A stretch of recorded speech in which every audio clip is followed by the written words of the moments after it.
Hey everybody, it's Jason Blaha here. And today I thought I would cover something that I just came across in the last day or two.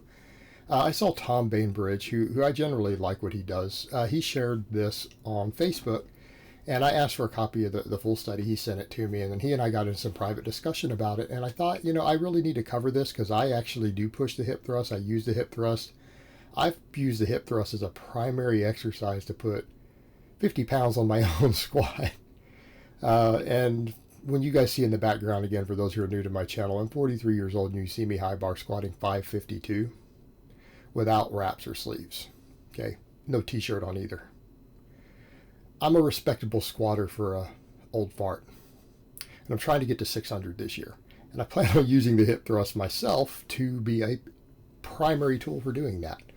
And those who know what my squatting volume looks like, they know that I don't do rep work on squats.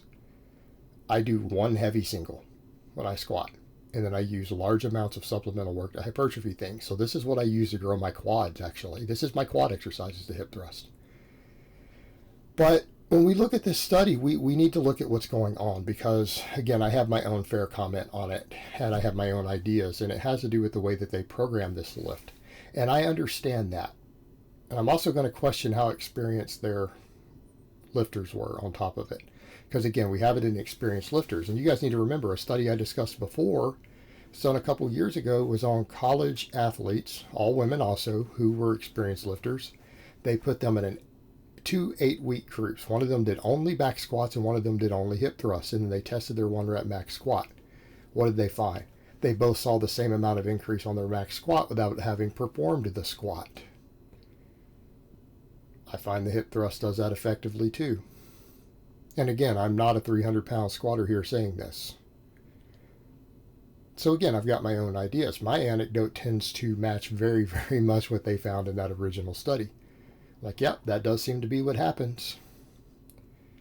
So we come over to this, and what they did, if you look at that first little clip I had up there, they took these supposed experienced lifters who squat less than 100 kilos. I don't think that's very experienced even for a woman. In my opinion, says me. I'm entitled to that opinion. And they put them on a 1 day a week non-linear periodization program. Now, for anyone who says, does that mean concurrent? No, in this case it's not concurrent because they didn't train multiple rep ranges or modalities in the same week. They only did each exercise once a week for 6 sets, rotating rep ranges bi-weekly.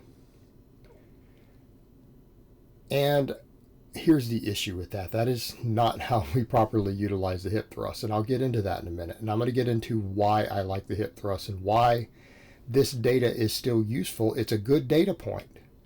They did a good job collecting evidence. They made sure that they all squatted to depth. Right? They periodized their programming.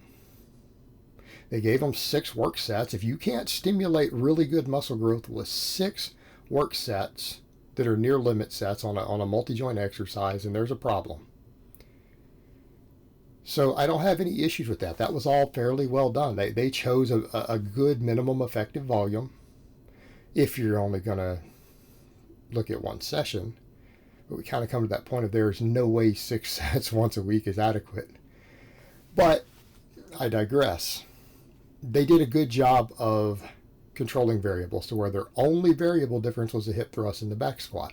Well, as someone who regularly performs the hip thrust specifically because it has a phenomenal stimulus to fatigue ratio, who does very high volume training, I think that their programming for the hip squat was laughable.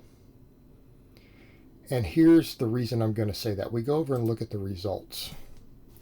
All right, the average for the squat group, right? The average 1 rep max squat was 91.9 kilos as a 1 rep max squat.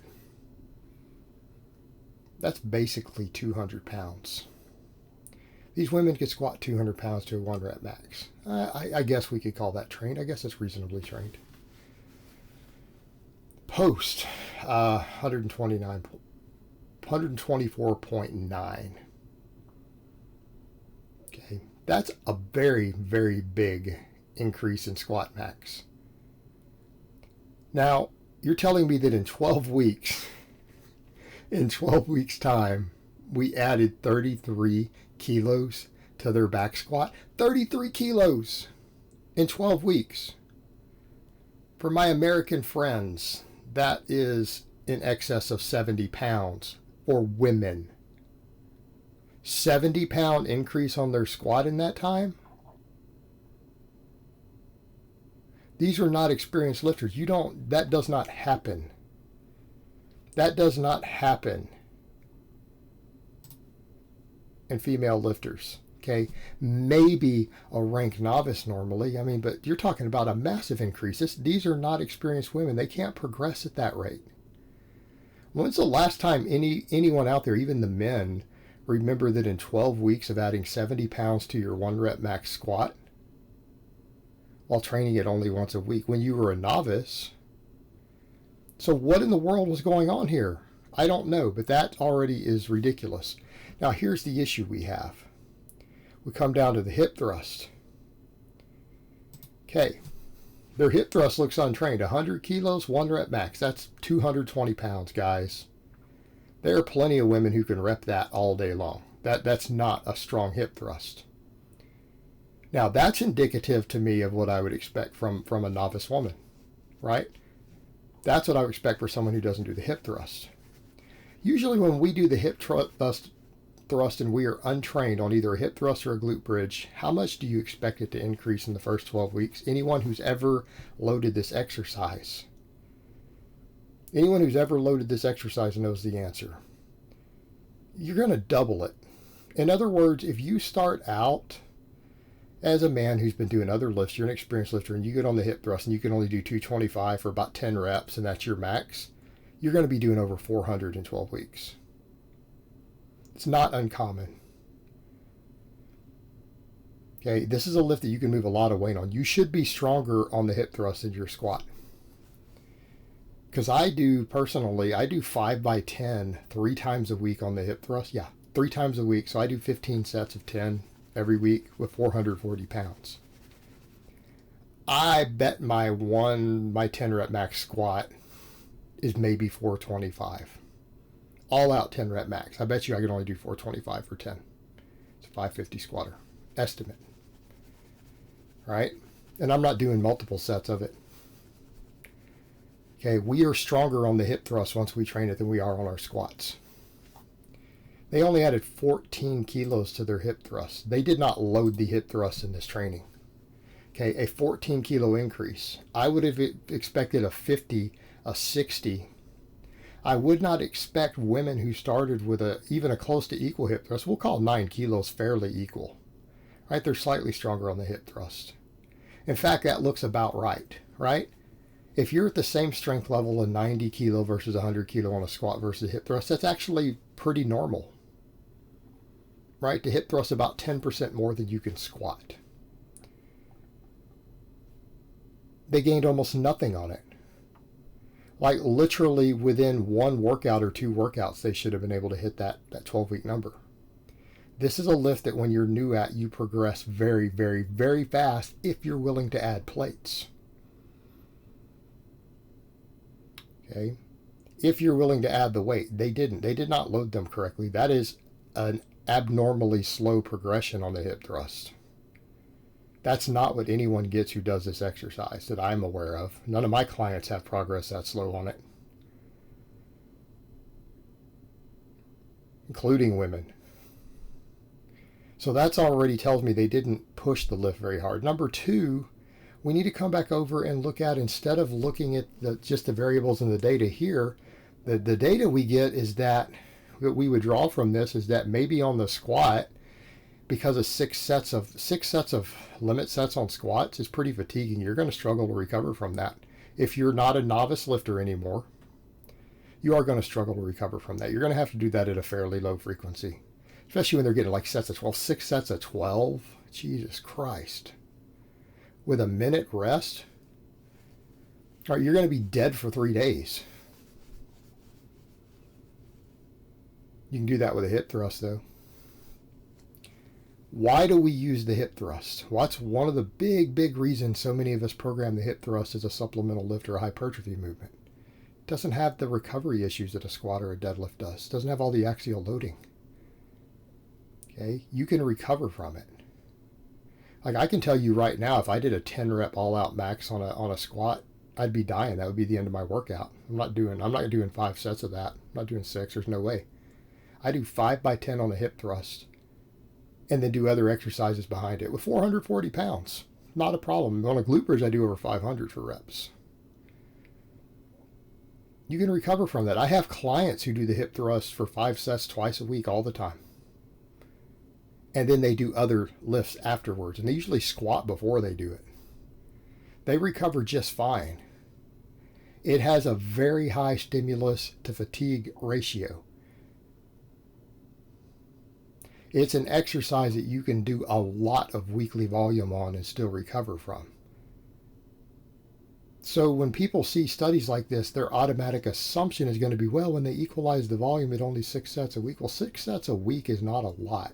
It's a lot for one training session, absolutely. In fact, 6 sets of squats in one training session is probably about all you can handle. You might need to go home after that. If they're all out sets. I know I would. I wouldn't be able to do anything else. I'd be done. I'm not even coming to the gym tomorrow if I do that. But when we go to movements like the hip thrust, we can do them a lot more. We can do a ton of volume. I do 5 sets 3 times a week and have 0 recovery issues from it. So when people see this data and they see this low weekly volume, they go, oh, well, this just shows the squat is more effective. Well, maybe on a set per set basis. And if that's the argument they're making, that look, the squat on a set per set basis is probably a superior exercise to the hip thrust in a lot of ways, I would look at that and say, you know what, you might be right. But how many sets of squats are you going to do? You can't do anywhere near as many as you can of the hip thrust. So the net hypertrophy tends to be higher. If these tools are used correctly, it's an issue of how are we using the tools, not what do we get on a set per set basis. Because we have to look in terms of training volume and programming and what we're doing with a tool. And I would say by that same token, if you were to take these same 2 exercises, again, it's based on my experience, and you were to take each to their absolute limit sets of recoverable volume per week, which I don't know how many sets of squats that's going to be for most people. 6 might actually be it. They can do 10, 15 sets of hip thrusts every week, really heavy, and recover just fine. You're going to get a lot different effect. Furthermore, looking at the data, it doesn't look like they pushed it. Like a 14 kilo increase on that lift. Even if you only did 12 sessions, you waited a whole week between, which again is not advisable. I really wish they would stop studying single time per week stuff in studies. No one who's serious about training trains that way. Only goofy bodybuilders on 17 grams of anabolics a week train that way. And really small guys. Right, that's the 2 people who train that way. Right? Really, really tiny guys are guys who juice their brains out. There's kind of no in between there. And I know I'm speaking in hyperbole. But they need to stop doing that. And I think the argument they might have made, well, we can't have them do 6 sets of squats 3 times a week. They wouldn't recover. Exactly. So it's all about how you program these exercises and how you use them as a tool. And there's a problem with it. But the other thing we come back to, they did not push their progression at all on the hip thrust. Okay, that is a completely unacceptable progression on that exercise. That's an exercise that you get strong on really, really fast if you actually try to add weight. All right, guys, so that's really all I have to say on that today. I hope it's been informative, and I will talk to you guys next time.